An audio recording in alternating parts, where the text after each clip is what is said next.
siblings who are ahead of me, they had already gotten a degree. Some of them are not. They were very lucky to get scholarships to study outside the country. So, I have siblings all the way up to the US. Most of them took what my parents call the normal path of things in life, which is the typical, either become a doctor, either become, an engineer, or either become, a marketer or a business person. And for me, I decided to take a different route, which surprised my parents, which was technology and of course, software engineering. And I was definitely the only person in the family who decided to take that route. I don't have children now, but I definitely do plan to have kids in the near future. And if my daughter comes to me tomorrow, or my son, and asks me, Mommy, how do I be able to survive this world, and how can I do it? Assuming they want to go and pursue their passion and their beliefs.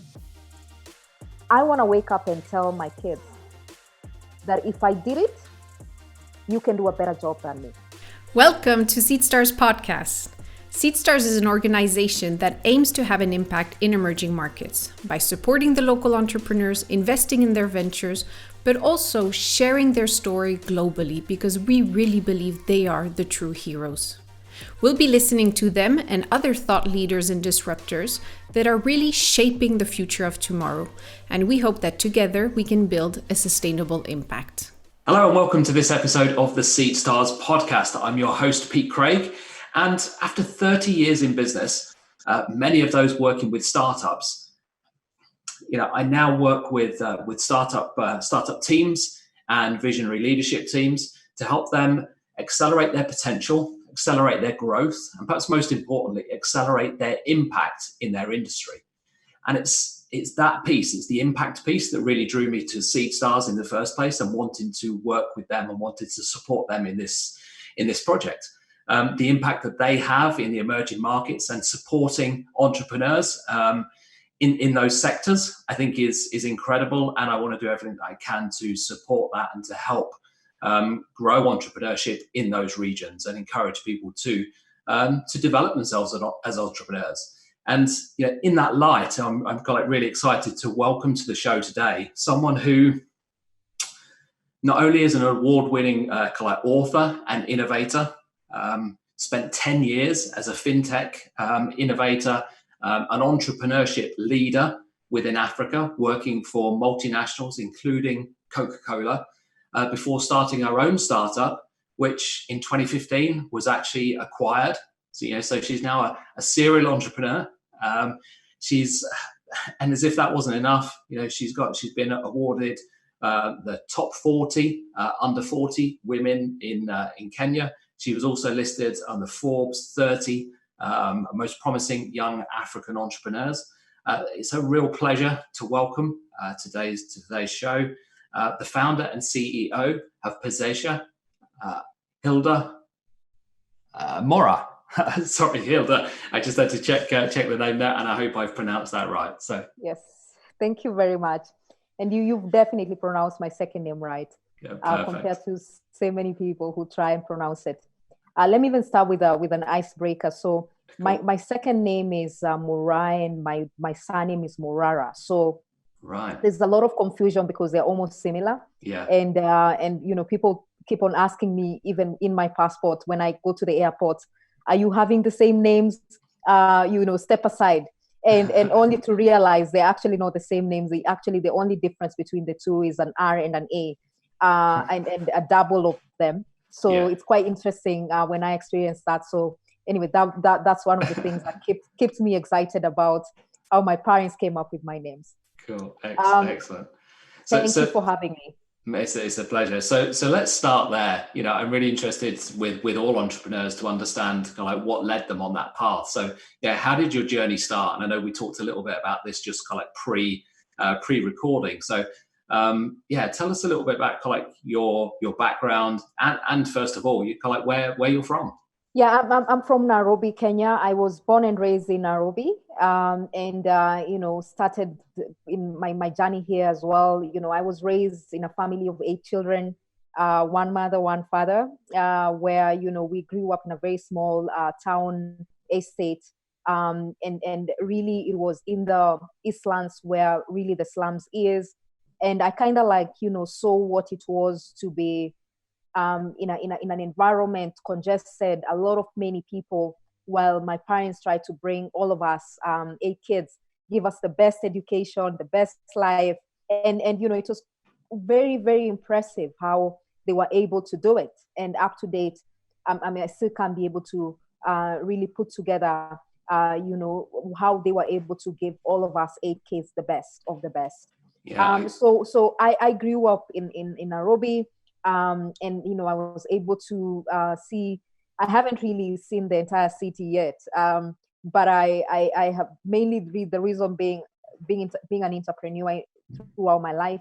You get to be very busy to really explore a lot of things, and so that's been my initial journey of entrepreneurship, seeing my family, seeing my dad venture into it, and now taking that path as well. God, yeah. I can only imagine how bringing 8 kids up must be. I've got two kids myself that are now grown up, but yeah, 8. I don't even want to comprehend what 8 what 8 would be like. So yeah, all huge respect to your parents for managing to do that. Now you've got a business and information technology degree from Strathmore University. Were you the first person in your family to like gain a degree? No, I am in the last side of things, and I'm the second last born. So my siblings, who are ahead of me, they had already gotten a degree. Some of them are not. They were very lucky to get scholarships to study outside the country. So I have siblings all the way up to the US.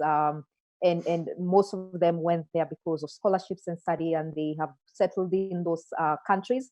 But then, I followed in a different path altogether. My siblings, most of them took what my parents call the normal path of things in life, which is the typical, either become a doctor, either become, an engineer, or either become, a marketer or a business person. And for me, I decided to take a different route, which surprised my parents, which was technology and of course software engineering. And I was definitely the only person in the family who decided to take that route. Did that in one of the best universities here in Nairobi, Strathmore University. And I walked in there very passionate about engineering and majoring in software, and took that for 4 years. Really, because I believed if I was definitely going to change the world with my entrepreneurship skills and passion, technology was going to be part of it, to innovate and use that in a way to solve problems that I had seen in my life, in my journey being raised with my parents, and also in the community I came from. Before you went into your kind of like degree studies and into technology, was it already in your mind that you wanted to be able to learn something that you could then take back to improve, kind of the infrastructure and improve, situations within Kenya? Was that something that was in you already, or was that a thought that developed once you were doing your studies? I would say, this was already part of my DNA. I knew what I wanted to do. And I think once I went into the coursework and starting to get my hands dirty, it became much more clearer that this is what I wanted to do, and that this is how I was going to do it with the skills I was getting. So I would say, really, I had that clear vision very early on. What I wasn't really sure whether it was going to lead me to the path at the end of it. And once I started the path, I saw actually that was the right thing to do. Mm-hmm. Well, was there something specifically that that while you were kind of like growing up and before you left for uni, was there something specifically that you kind of like that inspired you? That you thought actually, there's this problem, or there's this issue, or there's this challenge within life, within business that technology could fix, or that I would love to try and find a solution for? Yeah, for me, because I grew up in a very small estate, and part of what we call the Eastlands here in Nairobi, which is part of where the slums are. And I managed to see a lot of people, so many businesses are informal, and just to see everyone in the community trying to survive through an informal business. And that was all over around me. And I wanted to be able to change that, how they think about, their businesses, how they can grow. That was already something that I saw in my community. I was completely disturbed. Why are those businesses not growing? Why are they not going to the next level? I wanted to do something about it. I was really disturbed by the fact that they continued to remain small. Some of them died. I didn't see them after a couple of months. And it was very easy to say, hey, your neighbor was actually running that business, and ask them, hey, why did you stop selling tomatoes down the roadside? And they will say, I don't have any more money to buy stock. The government has stopped my business, because now I have to pay much more for my structure by the roadside. So those are the things that continue to disturb me, and I knew I wanted to be part of their solutions in the long term. Can you just, this is for me as much as for the listeners, but can you just give us, give me an idea of what it's like to run a business? Because you've now worked for multinational companies. You've traveled around, so you've seen how other businesses in other countries work. What's the reality of running a business in Kenya, and especially in the smaller kind of like towns and cities in the country? Yeah, so it's honestly, it's a definitely an opportunity to be an entrepreneur in an African country, Kenya specifically, where a lot is going on in terms of mobile money, mobile technology. Almost every person has a mobile phone, and we were talking about almost 100% of the people have a mobile phone. So it's an opportunity. At the same time, it's a challenge. And to call it an opportunity is there's so many problems you can solve, because everyone now has a mobile phone at their disposal. So you can build solutions around that infrastructure. You can build on top of existing infrastructures because of the advantage we have, like mobile money. Like here in Kenya, we're already talking of more than 80% of the people plus have at least a mobile money account, which is either M-Pesa, which is, of course, the main mobile money account here. And so with that, then there's a lot of opportunities to think through what solutions can you build to accelerate those people's lives, to change their lives, and to actually make the impossible possible through that.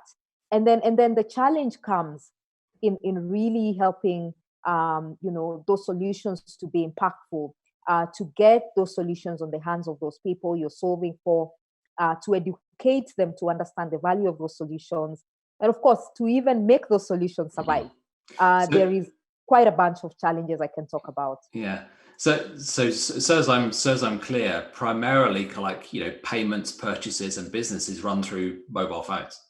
Exactly. So it's not like here in the UK where we take our debit card out and we use contactless payment. Most of the business transactions are done through mobile phones. Is that correct? Exactly. Yeah. So we the way the world runs here in Kenya, it's pretty much almost everything you do, all the electricity. I personally pay all my electricity bill, every utility bill I pay through M-Pesa. And you can already imagine, this is not just me, who is possibly in the middle class. Every other citizen, that is actually the common denominator of what makes all of us unique, is we use the same infrastructure to do things and make everything happen. So it's amazing how everyone has taken that to be part of their necessity, and it's no longer a luxury. That's quite amazing when you think how different that is, to the UK where I am, and and to many other parts of the world where we're moving towards that now. That's the funny thing, what you've in Africa, it's out of necessity because there wasn't another system, whereas in the UK, for example, we've got an established banking system. And an existing card system, But actually, what we're seeing now is that people are moving more and more over to, with things like Apple Pay, more and more over to actually paying with devices. So it's almost like you out of necessity, you've become ahead of the curve in that respect. Absolutely. What do you think the opportunities are there for entrepreneurs and for technology that's being developed around that in Africa to be able to come the other way? Are you seeing technology that's being built, on the mobile infrastructure, being adopted in other countries, whether it's emerging countries or more Western countries? I guess it's gonna be a journey. I don't think it's gonna happen overnight, because it's quite a lot of no, it's more than technology. It's the culture. It's the it's the people's behavior. There's quite a lot that actually influence the uptake and whether this is going to succeed in other markets. I mean, we've seen, for example, M-Pesa launching in other markets, and it has completely failed. And they're going with the notion that because it has worked in Kenya, it can work anywhere else. Yeah. Sometimes that's not true. And a lot of people live on top of that myth or belief that if it works in your home country, it can work anywhere else, which we have seen with the M-Pesa case as a case study, that they have actually really tried to deploy it in other countries. It hasn't really worked. And the underlying reasons for that are, as I stated, which are purely cultural driven, how the operating system in that country works, how is the government, how is the regulation, the policies. And the thing about here in Kenya is the government really is already part of this kind of initiatives. So it's very easy to get their buy-in to push, a lot of this on the ground, because it benefits everyone and they already have ownership in it. So, it has a lot to do with also the regulation, the governance that is around that.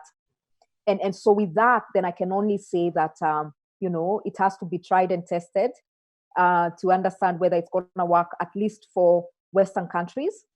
For emerging countries, I think there's a lot already going on in the same way, or the same kind of innovations. But what really makes it different is the context.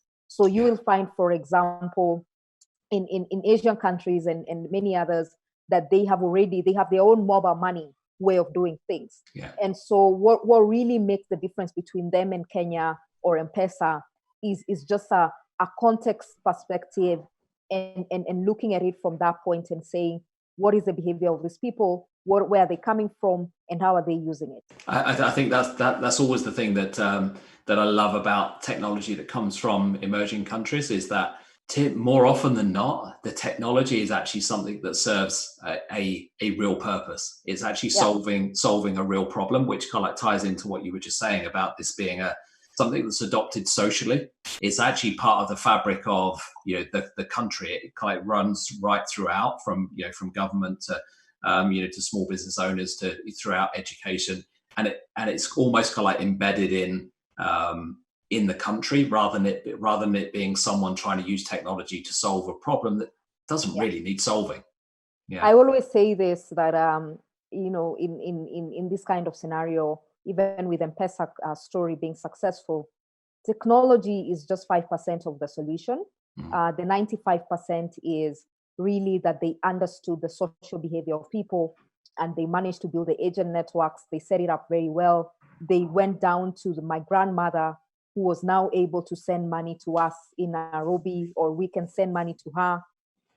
And so that whole social way of doing things, which is how things operate here, and I guess almost everywhere in Africa, is what they built into their infrastructure. And the 5% was really the technology that they layered on top of that. Yeah. So tell me a little bit about how Pezesha is actually helping businesses, because that's the thing that you kind of like first identified. You wanted to be able to understand what was happening with businesses, why they were failing, why they weren't growing, and Pezesha, I think, is a solution that you've created that helps to solve that problem, right? Absolutely. So of course, this journey started way back with my first company. So Pezesha is truly just a continuation of that journey in so many ways.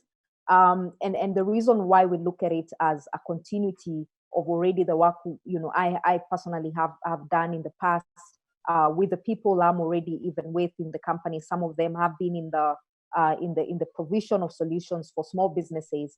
And one, it's because it's completely underserved here in this market. And I'll speak about Kenya for now because all the challenges or the small businesses needs almost cut across most of the countries, not just across sub-Saharan, but also even globally. But coming back home and where we are as Pezesha is really looking at these small businesses that are really not too big for banks to attract them, to give them credit, and also not in a position where they have structures and processes to be able to run things that they can now look at revenue and say, oh, I am having cash flow issues or not.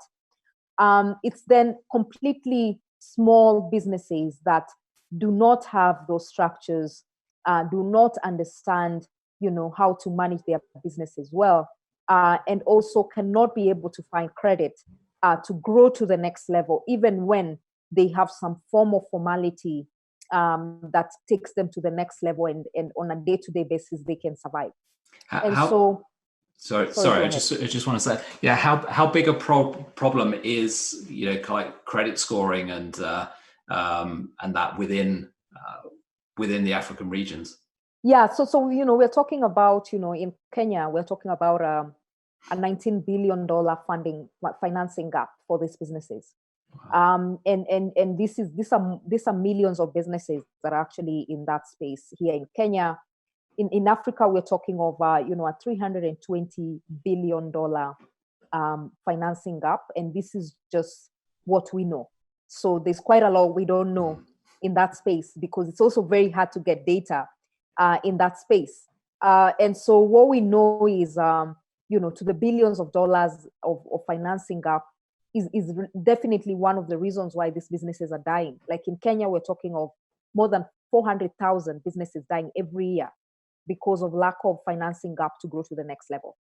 Already they have many problems like government delaying payments, suppliers delaying payments. Their invoices are not getting funded by banks as quick as they would want. And so they have so many issues and they don't have proper management skills. And so with all those issues, plus having the issue of credit to grow their business to the next level, then what normally ends up by the end of the third year is they die. And these are businesses that actually have potential. So these are businesses that are only failing because they don't have access to capital in order to grow. Is that right? Absolutely. These are businesses that have been proven. They are very clear that they're driving the economy. They're contributing to the GDP of Kenya, at least 1 to 2% every year. We can actually track that. They are mainly in the fast-moving consumer goods. They are serving the last mile, which is actually the biggest part of any supply chain that continues to be ignored by the people up the value chain. So we definitely want to bring formality and organize that space. And before we even give them credit, what Pezesha really does is to organize their world, is to really help them to be able to have some form of structures, some form of organization that helps them to start building their credit scores from day one with us. It's a journey. Sorry, so this is much more than just technology. What you're providing as well is kind of education, absolutely, and structure. So as you're actually allowing them, you're creating a scenario where they can actually use the technology. So you create the technology first, and then you educate them in how to structure themselves and benefit from that technology and benefit from the funding that comes as a result of the new structures and the funding that's available. Yes, because for us, credit, just giving them credit is a short-term game. We definitely want them to be able to look at their business in the long term and say, what do I need to put in place? Because even with the credit, it's definitely only going to be able to make them survive up to a certain level. Then they need more credit and more and more. But then if they're able to fix the pieces that would come in and say, let's think about it holistically, with what Pezesha provides, which is how do we educate these businesses to really ensure that they are managing their cash flow, they're thinking about, proper, efficient ways of inventory management, sales management. And then the second stage is, now that they understand the basics, how do we help them to continue to, digitally, monitor and manage their business so that they can create a good credit score history for them. And then use that data, which is now also the third stage of what we do for them, is then literally get all that data over time, build a credit history for them, continue to educate them how to grow their credit history. And with time, they continue to grow up the financial ladder with our credit. And they grow their businesses at the end, increasing their income almost by 20 to 30% after we give them credit. And then what normally happens after that is what I call miracle, because they grow and grow and start creating even more impact for themselves as well. What's the impact of that on on the economy? What's the impact of that, as you, not just the economy, but on then them as entrepreneurs, as business owners, on their families? Do you see that kind of, do you get to see personally kind of like that ripple effect that what you're doing has? Absolutely. We want to go all the way down to the last person who benefits. It's always a work in progress, because as we continue to grow, impact measuring becomes very important, but also very hard. Yeah. And so one of the things that we've done really well is, because these businesses continue to monitor everything through us and our infrastructure, we can be able to have visibility of how that trickles down to their communities, to their families and households, and even to other people that they bring onto our platform. So, we're able to see, households at least now having better lives, because, especially for the women who work with us, they're able to go back and provide more for their families, for their children, and make sure that they're having a better household. Where we're able to see, women that we work with, and I'm talking about women because they are majority of our customers and businesses that we work with, and we're starting to see that they're getting financial independence, which means that they can make their own decision without being influenced by the husband, who is, in most cases culturally, that's what happens here. Even if the woman is making decisions, they have to take that money back home and sit down with the husband and say, I have made X, what do we do with it? But now, when they go through our program, they're able to actually make decisions, of course, with the support of their husbands. We don't want husbands to be excluded from that decision. It's important.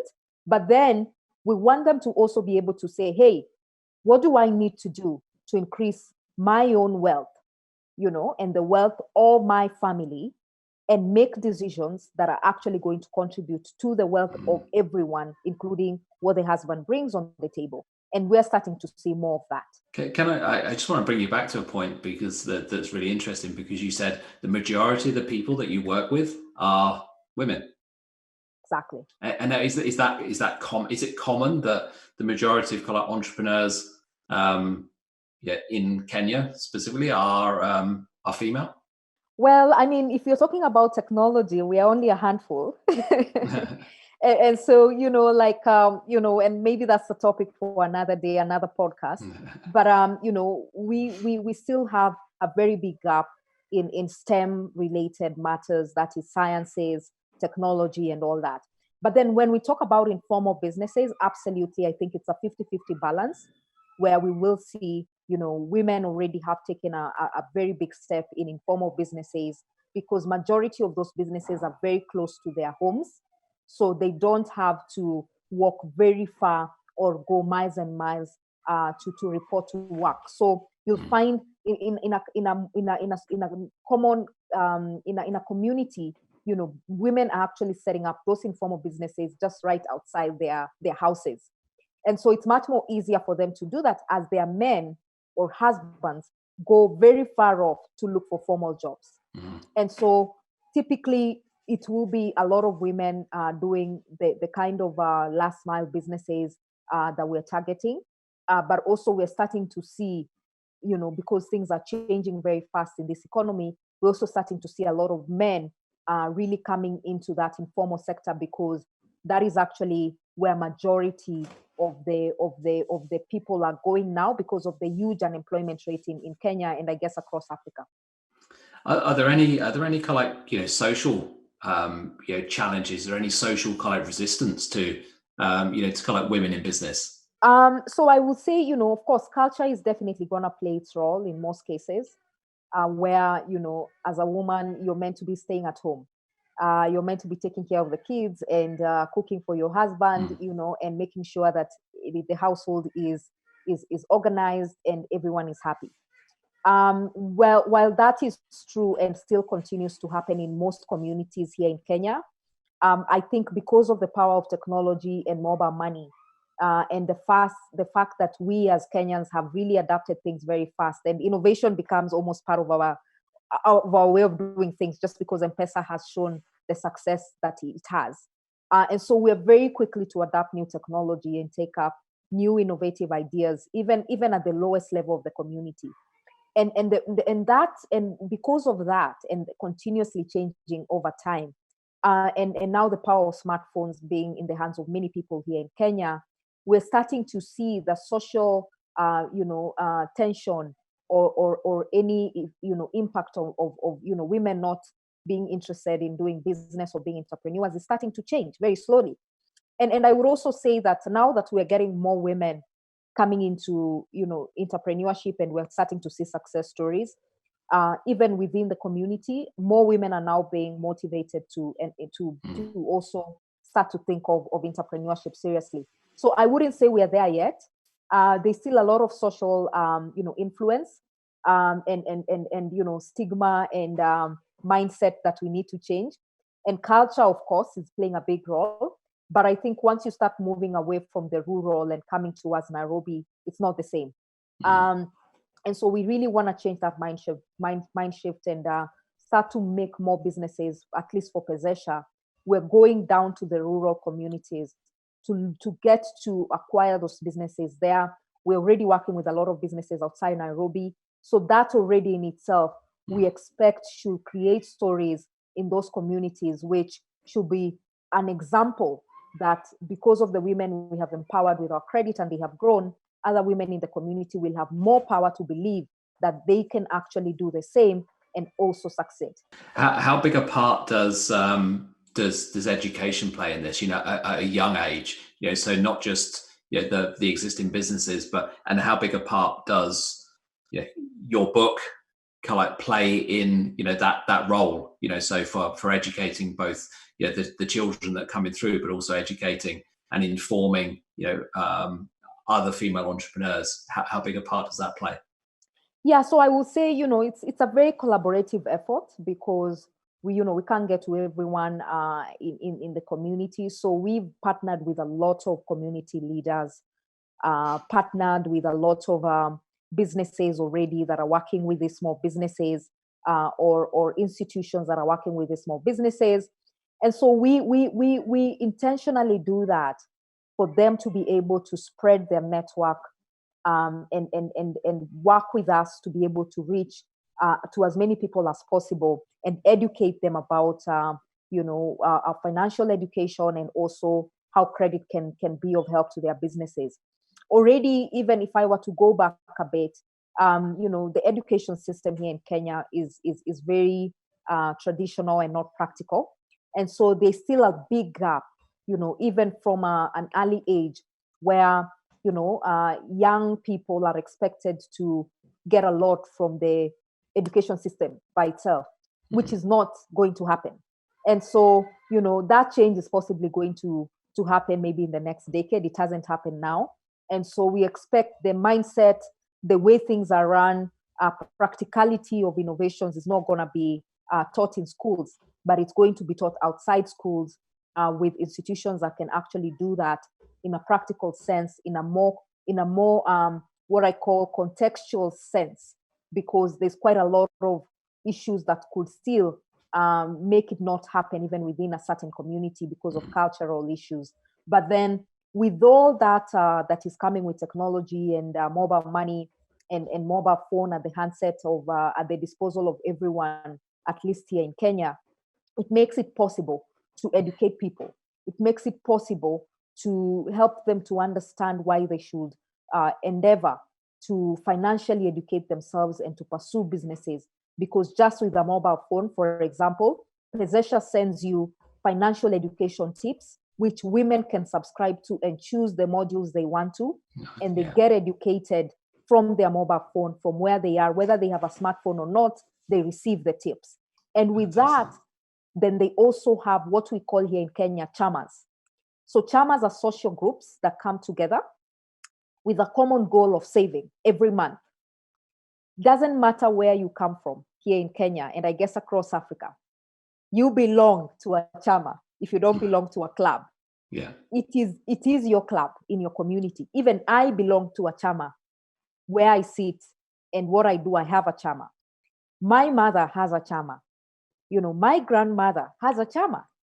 So you can already imagine that these social groups are already networks we use to reach to many women, because already they have a way of saving, they have a way of doing things. So we go there to actually just formalize already an existing behavior. We're not changing anything.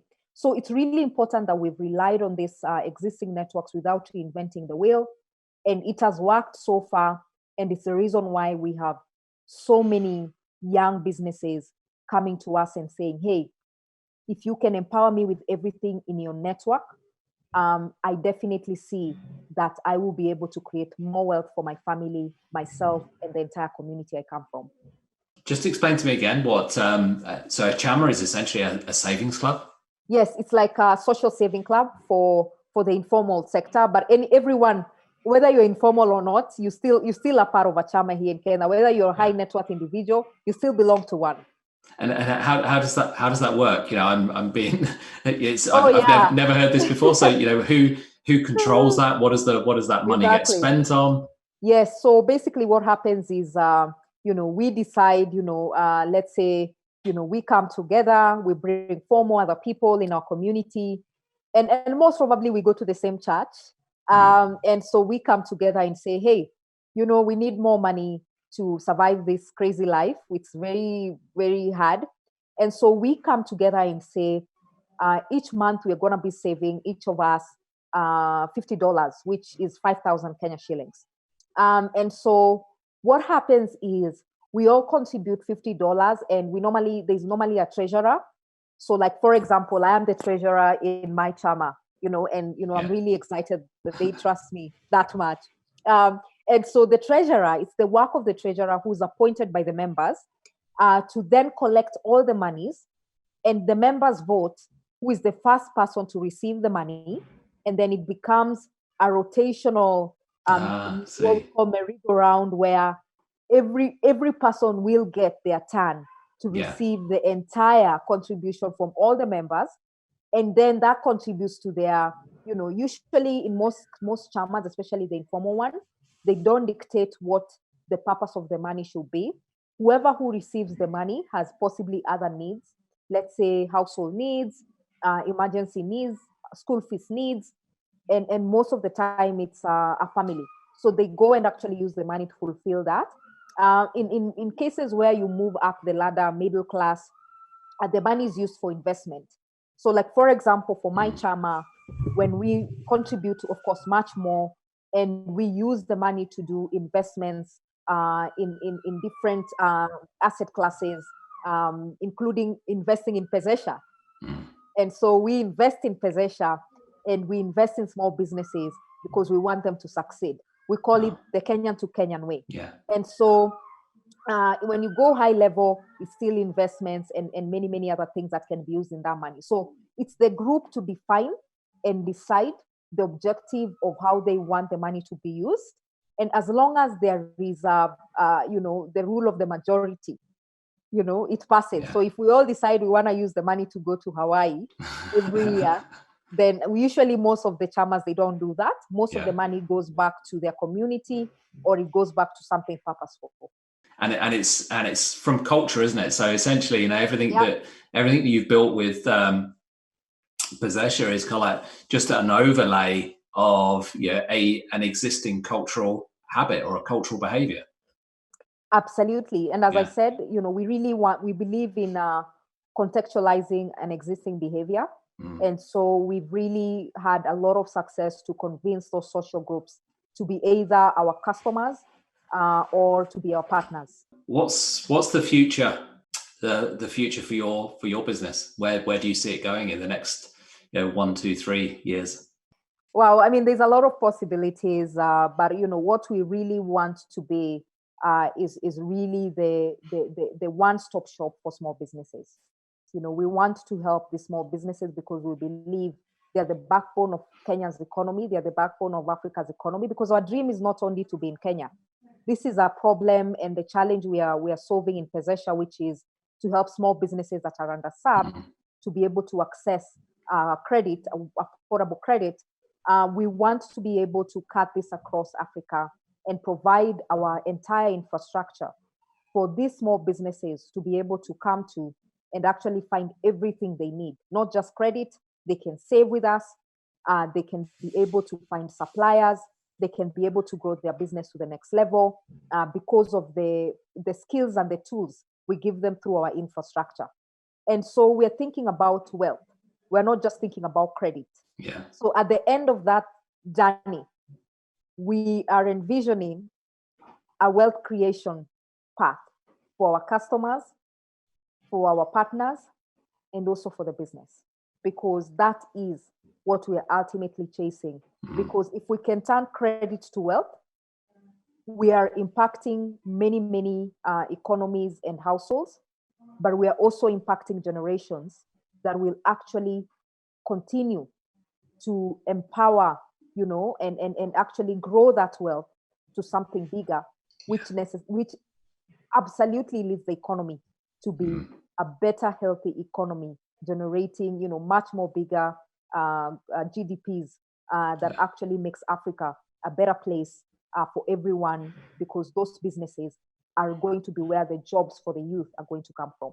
So let me ask you a question. Now you've just said that. The question that popped into my head is, so because this is clearly something that's that you're extremely passionate about, and that is like comes from deep within. This is not just something you're doing because it's a business, because it's technology. It's because you love it. So I want to ask you, what are the values that drive you, and are those values carried through into your business? Well, I'll try and answer that question with something that always I ask myself. I don't have children now, but I definitely do plan to have kids in the near future. And if my daughter comes to me tomorrow, or my son, and asks me, "Mommy, how do I be able to survive this world, and how can I do it?" Assuming they want to go and pursue their passion and their beliefs. I want to wake up and tell my kids that if I did it, you can do a better job than me. And I think the generations and future is going to be looking for inspiration, because we were there, because we did it, because we never gave up.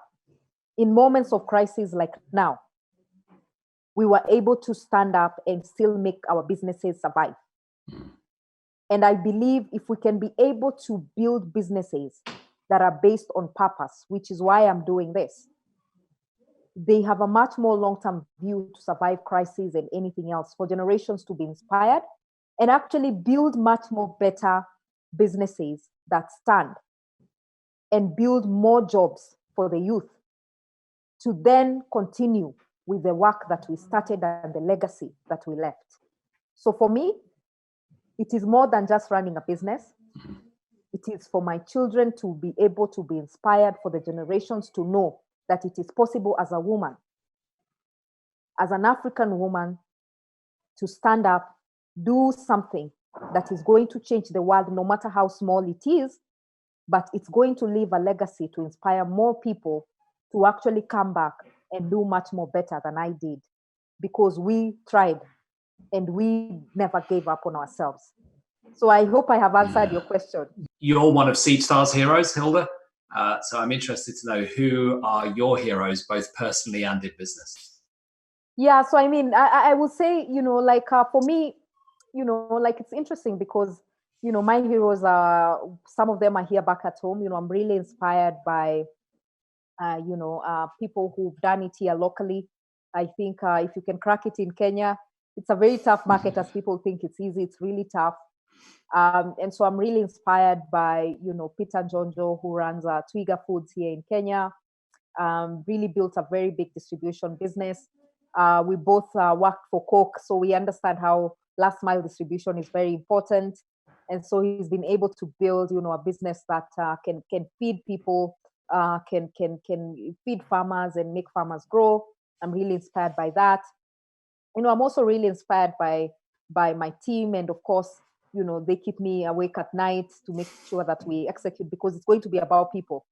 In terms of, like really looking outside Kenya, I'm really inspired, by, one of my mentors, Nicole Yembra.